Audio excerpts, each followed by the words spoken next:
ఇంటికి రాగానే ఏమండి ఏమన్నా మతిందా మీకు? నేను అక్కడ అదిగో కూరగాయలు తెమ్మన్నాను కదా! మర్చిపోయారే. ఈడికి ఎట్టుంటది?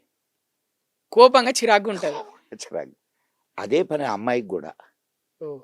అమ్మాయి గూడా ఉద్యోగానికెళ్ళొస్తే హ్మ్. ఆ ఆ విషయాన్ని నువ్వు గుర్తించకుండా ఇంట్లోకి రాగానే కాఫీ పెట్టివే అన్నావనుకో, సిర్రుమంటదేమో. ఎక్కడో కాలదో. Hmm. See she is also a human. Hmm. First you should understand each other. కొంతకాలం దానికి పెద్దల ఇది గూడా ఉండాల.